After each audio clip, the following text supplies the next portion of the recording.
আগের দিন সকাল থেকে জানো তো ভীষণ ঝোড়ো হাওয়া দিচ্ছিল আর ভারী মেঘ করেছিল আকাশে।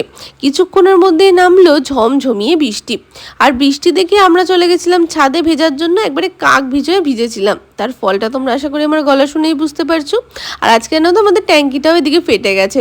সেদিনই ছিল দাদু ঠাম্মির অ্যানিভার্সারি। আমি এদিক থেকে কেক পাঠিয়েছিলাম বলে দাদু ঠাম্মি ভারী খুশি হয়েছিল।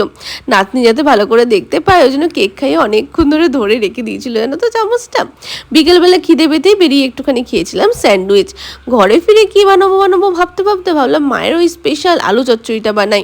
সর্ষের তেল গরম করে তাতে কালো জিরায় কাঁচা লঙ্কা ফোড়ন দিয়ে কেটে রাখা আলুগুলো দিয়ে দিলাম। তারপর তার মধ্যে দেবো পরিমাণ মতো নুন আর অল্প একটুখানি হলুদ।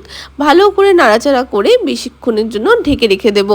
প্রায় 5-7 মিনিট মতন ঢেকে রাখার পর আবার ভালো করে নাড়াচাড়া করে এই মাঝের জায়গাটাকে ফাঁকা করে যেখানটায় তেল থাকবে তার উপরেই কিছুটা পরিমাণ হিং দিয়ে দেবো।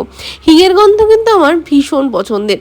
তারপরে নাড়াচাড়া করে জল দিয়ে দিলেই কিন্তু আলু চচ্চড়ি আমাদের রেডি। কতটা সিম্পল বলো তো। এটা তোমরা রুটি, লুচি, পরোটা সব কিছুর সাথে খেতে পারবে। এই দেখো একটা কাণ্ড ঘটিয়ে ফেলেছি। যাই হোক, শেষে কিন্তু কয়েকটা আলু বাটিতে ভালো করে ম্যাশ করে এই ঝোলটার সাথে মিশিয়ে দেবে। তাহলে ঝোলটা বেশ ভালো গাঢ় হবে। আমি কিন্তু লুচি পরোটা কোনো কিছুর সাথে খাইনি, আমি খেয়েছিলাম মুড়ির সাথে। যাই হোক, দেখা হচ্ছে তোমাদের সাথে নেক্সট ভিডিওতে। টাটা, জয় বজরংবলী।